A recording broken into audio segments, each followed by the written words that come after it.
Hey everybody, welcome back to the channel here. It's the Mac and welcome back to a somewhat different video that I usually post. I usually post Let's Plays and showcase of games. This one is going to be a somewhat of a reflectional video and something I want to share with you guys that I've been doing off camera in this wargame design studio titled Panzer Campaigns France 40. So I've been playing one of these major campaigns. So they usually come with every single Panzer campaign title, and they're huge. I mean, there's a lot of turns in these, and I've been talking about them as I've been showcasing games, but off camera I've actually played the Fall Gelb, the fall of France, basically, and Belgium and Holland there. The German offensive started 10th of May 1940 there, and just plowed through those Western countries, and stunning success, stunning victory for the Germans there. Unbelievable what actually took place. But it's taken me a better half of a year to complete this this massive campaign. Now, as I've showcased this game before, and this is the gold edition, and there's actually a lot of talk now on Wargame Design Studio about a massive update that's going to be coming to the Panzer campaign titles, and one of them is going to be, especially for France 40, they've actually showcased on their webpage now, and a big buzz around that, which is kind of fitting since I just completed the major campaign in this game. Anyway, so there's a couple of campaigns that comes with this game that depicts the whole Fall Gelb, case yellow. You have the original. This is the stock original campaign that was released way back when the game was released, basically. So they have the original one. They have the Edward Kahneman alternate version of that, and then they have these Mike Prucha versions. Quite a lot of them here, and this A1 and A2 are the ones that they don't actually recommend you to play it versus the AI because. I mean, I'm going to go more into what the AI actually did during this game because I played the whole thing versus the AI. If I played against a human opponent, it probably would take me 2 years, even more, I think. Anyway, so yeah, so this is the Mike Prucha, and A1 and A2 are the ones that sort of are. Well, let me just say, okay, they're recommended, I guess, to play versus the AI, and these are all made to play versus head-to-head, the B versions. And then they have something interesting here that's actually more turns. It has they have a version here that is a no halt, because there are two major dates during the first part of the operation that Hitler ordered halt orders to his panzers, and now I can't remember the exact dates it was, but there was two. There was two dates that one was actually. That made it possible for the Allies to actually evacuate from Dunkirk. If that halt order hadn't been ordered, we probably would have seen a completely different outcome of the French campaign there. And then they have an alternate version of that, and this one here I'm not so sure. It says. Okay, so this scenario features the historical situation where the Allies' armies fixed in position in a dial line extended to German move apparent to them. As the Germans, you must move fast if you replicate history. Okay, so they have some different version here as well. Right, so I played these, and they have a wired bridge configuration in them. So one is for wired bridges. That means that there's actually a chance that bridges will be blown up to depict that they. Because a lot of bridges were blown up during this, and the Belgians and then the French did the best they could to blow up bridges to stop the German onslaught there. So one is wired, and one is actually, I think, manual for the. I picked the wired one because it said it would depict the most historical accuracy, at least in the start of the campaign, and then it would probably be not so historically accurate as the campaign progressed. But well, I'm going to fire one of these up, and so you guys can see. Yeah, I did play the Germans here to see what it actually looks like when right at the start of this campaign, when it kicks off there. So it starts the morning of the 10th of May. That's when the German attack order came out, and all the so it's going to be hard because it's a huge map. I mean, if I do maximum zoom out, if you look at the jump map, for instance, you will see all the German, whole massive German army poised for the attack here. And to undertake this size of commitment, I mean, because this is a commitment to play these. I mean, if you want to play to the end, you got to commit yourself, because it is a lot of work to move all these divisions around and fight. So, as you can see, there was basically 3 army groups, so to speak. The Germans had a sort of smaller attack into Holland, basically.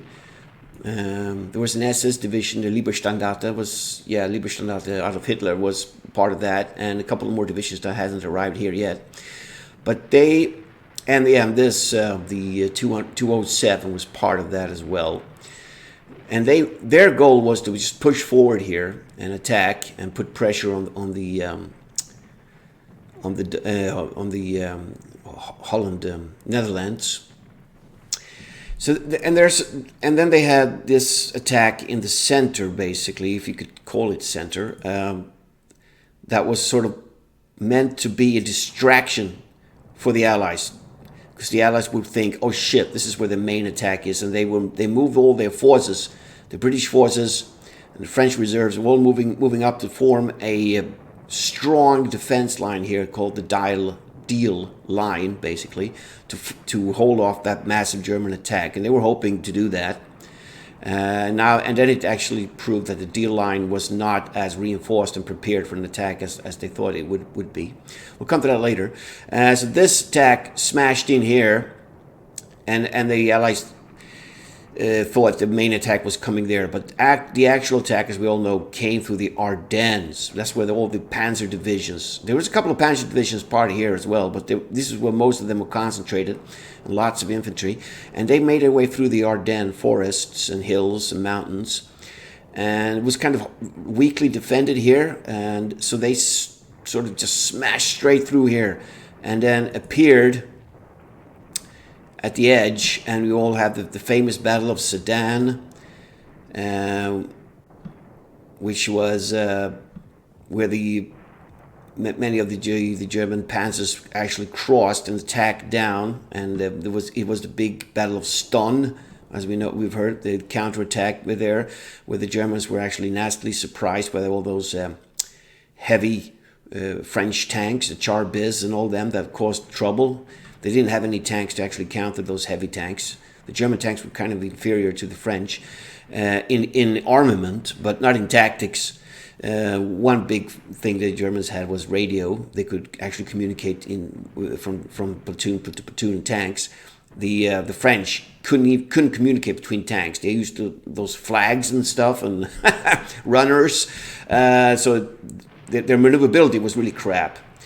Anyway, so this is where they smashed through, and then they did that famous sickle cut.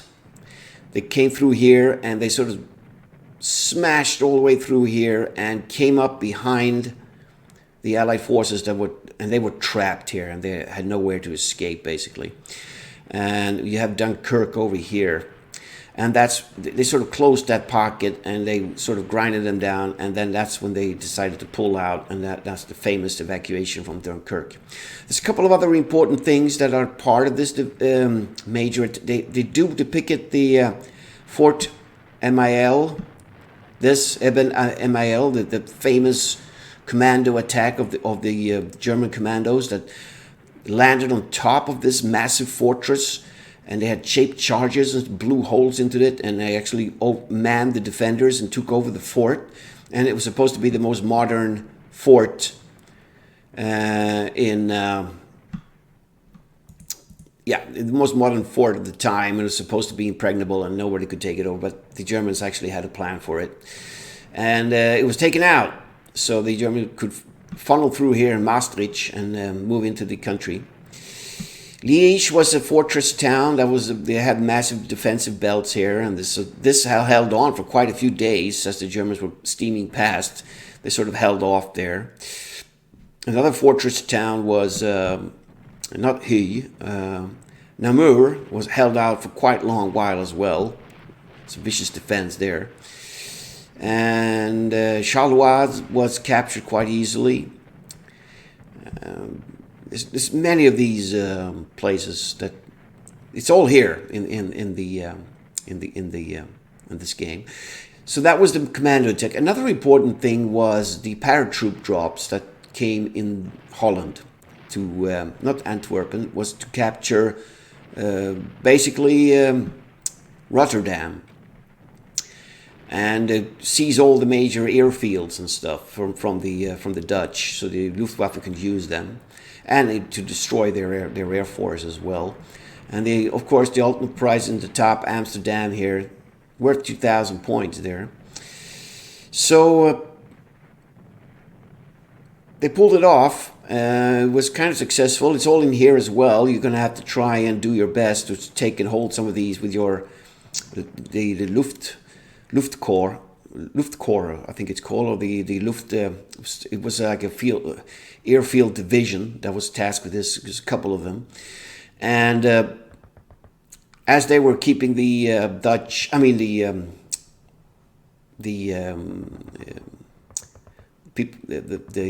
Dutch occupied, I think it was the 9th Panzer Division that sort of smashed through up here, and they were closing in, and they said the Germans issued an ultimatum that they were going to basically carpet bomb Rotterdam and burn it to the ground, and that's when they actually surrendered, because they didn't want everything to be destroyed, basically.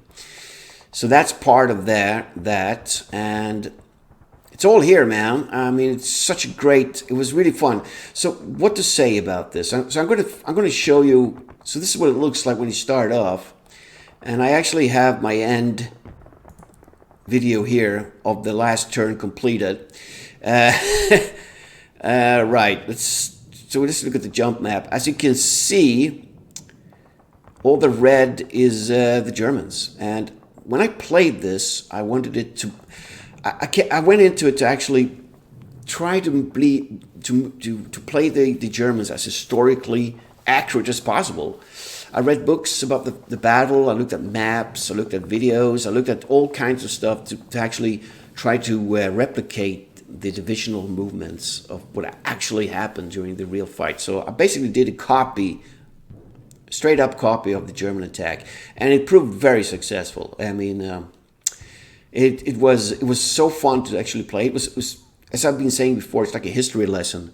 I mean, if you want to dive into something like a campaign or an operation in World War II, these Wargame design studio games are what I feel the best to actually, get into it, read the stuff, really know how they move, the tactics, the fighting, all different aspects and parts of the campaign. I mean, it was such a learning experience for me. It was so fun to actually read up on where these divisions moved and who they attacked and stuff. So all that was fine, but of course the AI is, I wouldn't say a problem, because I mean, programming an AI for this scope, I mean, I don't know if it's, I'm not a programmer, I don't know, but it seems like an impossible task to cover every aspect. I mean, it would be you need a very powerful AI to pull this off, to be like a really tough opponent. Because some of the things I stumbled upon, what the AI does, of course, is it moves in travel mode, which is way too close to the enemy, and you can just pulverize it with artillery and airstrikes, basically. And sometimes they even move in travel mode right up to your units. And the German units are powerful, and they're badasses at this part. And they will just slaughter these divisions after divisions. I mean, I want you guys to see the end, the victory here. So look at the losses here. It's insane, right? So I got 142,063 points, and you need 70,000 for major. So I basically had a double victory points for this. So the French and the British and the Polish basically lost in manpower 722,000, almost 723,000 men. That is a lot, considering that they lost around if you read information about it, about 350,000 casualties. This is the double amount that was inflicted upon the enemy. 12.6 thousand guns, almost 4,000 vehicles, 2 naval losses. I'm not sure actually. I never saw me taking out those naval, so I don't know how I caused that. And almost 200 planes was lost. I lost actually 100,000 men. That's quite a lot. The Germans didn't lose that much, about 28,000 casualties. So I lost a heck of a lot more than historically, but it was a ratio of 1 to 7. So for every dead or wounded German soldier, there was 7 French, basically. So kind of devastating there. Only 2.7 thousand guns, so they lost over 10,000 guns more. And not even 1,000 vehicles was lost, so almost 4 times the amount of casualties caused the enemy. No naval losses, of course, and 129 aircraft was lost as well. Yeah, that's another thing. The air power, the Luftwaffe, is devastating. As it was historically, you have some pretty badass air assets to call upon in these fights. You've got carpet bombing, you have dive bombers that are deadly for tanks. If you have any trouble with the French tanks, just call them a couple of Stukas and they'll sort them out, basically. So, all in all, a very good experience. Now, I couldn't even imagine playing this versus a human opponent. That would be the ultimate, of course, to do that, because you would have the toughest resistance, and you would have a human brain thinking behind the enemy there. But the amount of time it would take, you've got to be unemployed, basically, or retired to have the time to play it. It's nuts. Because one turn, even playing versus the AI, sometimes a turn could take over 2 hours. Because I did manual movement on every single counter, which is insane, actually. When I think back, I don't know how I pulled it off, but I have been moving every single counter by itself here. That is to have complete control of your units. You can, of course, drag and drop. I did that a lot as well. But I guess there's ways to speed this up. You could speed this up, but then it would be sort of out of your hands. You can issue AI orders, basically. You can do that. You could, for instance, play this whole campaign just moving one division on your own. If you have a favorite division you want to use, you could play that, and every single other divisions can be in AI orders. But you would probably not be happy with the results. You would be, it's because the AI does some crazy things sometimes, and it moves in certain weird ways. You wouldn't want to, you want to have complete control when playing this if you want to replicate some historical accuracy. So there are things to speed up, for sure. You could put some divisions on AI orders and just let them be and just focus on other units. Let alone going through the artillery takes almost half an hour, 45 minutes to fire every single gun and all the different positions. That takes ages as well. Then when you have moved, you want to do all your firing. It could sometimes take over 2 hours, 2.5 hours, just do one turn. So really a heavy commitment, very heavy commitment to play this. And this is actually kind of a small campaign compared to some of the campaigns that comes with some of those Panzer campaign titles. This was 169 turns. They have they have the battles that are 300 to 400 turns long. I think there's even one that's like 500 turns. I mean, that that will take a couple of years, man. So, wow, it's a commitment, but it's also a heck of a lot of fun. If you have the time, then do it, man. I mean, I learned so much about the French campaign in this. It was so many things that was interesting to read about and to learn. So, as you can, most of the divisions here are actually at their exact position as they were in the evening of the 26th, apart from some that actually dragged behind. Another thing that you got to think about in this, that was one of the biggest challenges actually in the whole thing, was to actually choose your routes and what roads to travel on. That was a nightmare because there are a heck of a lot of roads here. And some are smaller, some are larger, and it takes time to move your forces, especially a lot of the German units are actually on foot, which they move quite slow. You can use the railroad network. I used that extensively for some divisions to get really fast forward to the front. So the railroads is something that you should use. Panzer divisions and stuff moving really fast, and the motorized divisions. There's not a lot of motorized divisions. There was actually quite a few motorized divisions in the attack. So most of the units were actually on foot, and there was a lot of horses involved, pulling guns and stuff. So I actually captured Dunkirk.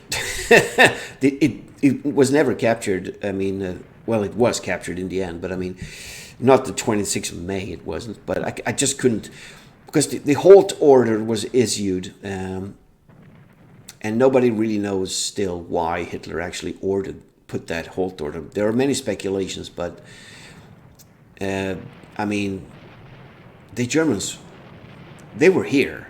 That's Dunkirk. And at the time they reached this, there was hardly any defenses here. They could have just, if the halt order wasn't issued, they would have gone in here and captured Dunkirk, and basically the Allies would have been doomed. Because if you look at the big scope here, this is where the Belgian army was. They surrendered.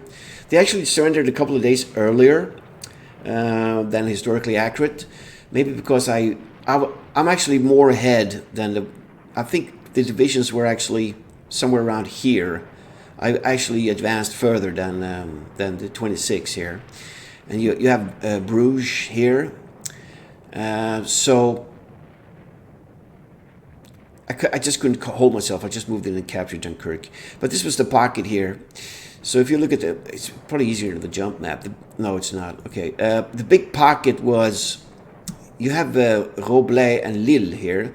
They weren't actually captured on the 26th, but the Germans were actually funneling troops across into here, and leading that charge was the 61st Infantry Division. It was a partially motorized division, and the rest of the divisions were sort of along here, but they were smashing in here, and they wanted to encircle, because here was actually a lot of troops in this big. This is a big pocket here. And a lot of troops were actually captured here, but many made it through this corridor, and they went up here and they evacuated from Dunkirk here. So this is basically historically what it looked like. Some divisions actually further ahead. As you can see, there was nothing left. I had killed everything. I could have just moved in and captured all this, but I was moving them historically accurate, so I wanted to just to capture what they did day by day, basically. But there was nothing left. I mean, there's nothing here. So kind of funny how it turned out. I mean, the AI really sacrificed a lot of divisions, man. They just moved them in for the slaughter. I mean, there was some really grinding. There's some grinding spots. There's thousands upon thousands of dead allies. They just banged their heads bloody versus my troops. The only real forces they had left, if you look at is of course around Paris. There's lots of anti-air defenses. There's some reserves here. Yeah, some pretty heavy Char B1 BIS tanks down there. So they have that. Paris was. There's no victory hex for Paris because what the Germans did once they had these troops, they went down, and then the second phase of the operation started, and they pulled all their forces down here. They were reinforcing this, and then they started their attack down towards Paris there to capture the rest of France, basically. So there was a lot of forces here along the this Mignon, what's it called? The massive fortified defense line.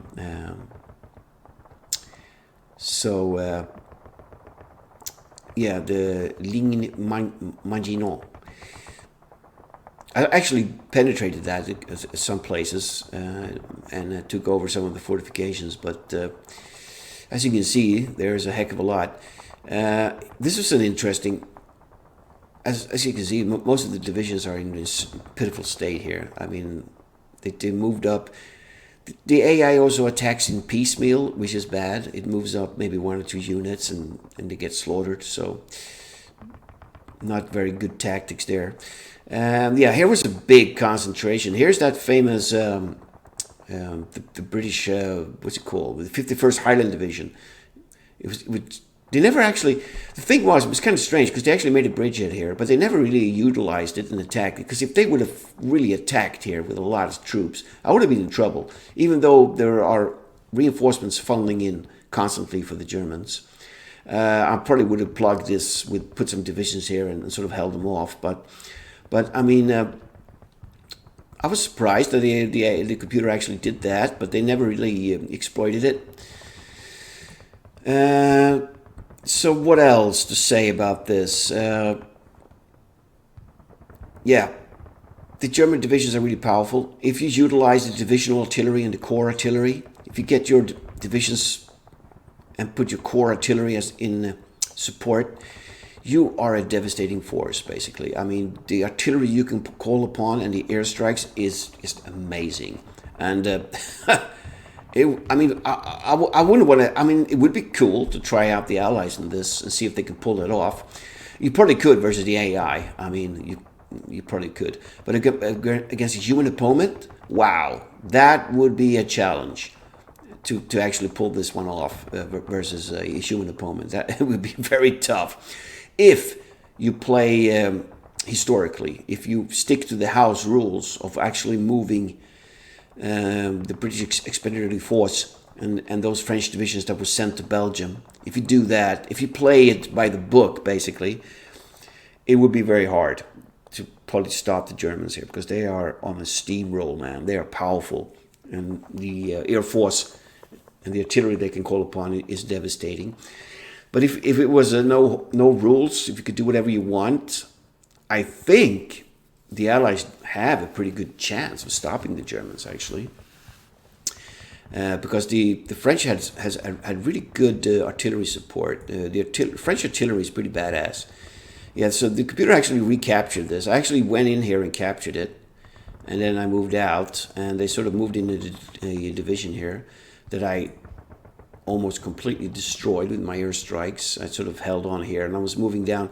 Yeah, this is one of the divisions here. The 227 actually was somewhere around here during the 26th. So they got I sort of moved them the wrong way. I sort of tried to get them through here, and that just took ages because they needed to be ferried across here, and that took a couple of days to pull off. So that was a big mistake. So. But all in all, it was I had a major victory almost. I wasn't halfway through the battle, but maybe 3/4 through. I had the major victory, and then just sort of piled up. So really good stuff. I just wanted to share it with you guys. And saying that, I want to go back to the Wargame Design Studios webpage. They have a summer sale now, man. So pick up your favorite game. Started yesterday. So I think every single game is actually not Forgotten Campaigns and Kriegsmarine. This is their latest release. I've just showcased this on the channel. But every single game should be on a $10 discount. So pick up your favorite, man. They have lots of good stuff here. But what I wanted to get to was the news. Yeah, look at this. The France 40 mega update sneak peek and the summer sales. So they're going to make a massive update for the French 40, the game I've just talked about. And wow, they're extending the map. Look at that. It's even larger now. You can do those fights in the north. They have updated the graphics. There's lots of new scenarios. They revised the campaigns. They revised units. There's a shitload of stuff here, man, in this new update. This is looking really cool. So, more units, more research. Look at this. Nuts! I don't think I'm going to do this again, though. I mean, I've had my Duke out with the Grand Campaign in France 40, man, but wow, look at this. Some of these new scenarios are going to be fun to try out, though. I mean, have a read on the page of this. This is some serious stuff going on here, man. Yeah, they got new scenarios. It'll be fun to try out. Wow, look at all this stuff. Look at the work they put into this. It's amazing, man. Unit art is improved as well. Looking really good. Yeah, so there's lots of stuff to keep track of now in Wargame Design Studio. There's lots of cool stuff happening, new stuff coming out. They're going to have a massive update for the squad battles as well. Looking forward to that. They had that, and in Napoleonic battles updates as well. They got that new demo out for the Civil War. And man, but this looks cool. So if you I would advise you to actually pick up France 40 if you now doing the sales, because it's such a good game, man. I really like it. I would say France 40 and Smolensk is definitely my two of my favorite titles so far. All the games I've covered, and I haven't tried all the games yet in the past campaigns, but my goal is to actually have them all and showcase them. So I wanted to sort of wrap up the video concerning this, and that I actually finished the Le Grand campaign, man. It was a real blast. So now what's coming up next in the channel will probably be some playing on the Shelled 44, and the Proud and the Few, man. Squad battles is coming up next, and some other cool stuff that I've been working on. So I want to wrap it up here, man. I've been talking a lot, but just wanted to showcase this to you guys, show it that it's possible. I don't know how many of you guys have actually played through some of these major campaigns. Some of you probably have. But for me, that's working full time. It's quite an achievement, and it was really fun. And I just wanted to share with you guys the awesomeness of this massive campaign here. So that's it, man. I want to wrap it up. I want to say thank you, and I'll see you in the next one. Have a good one.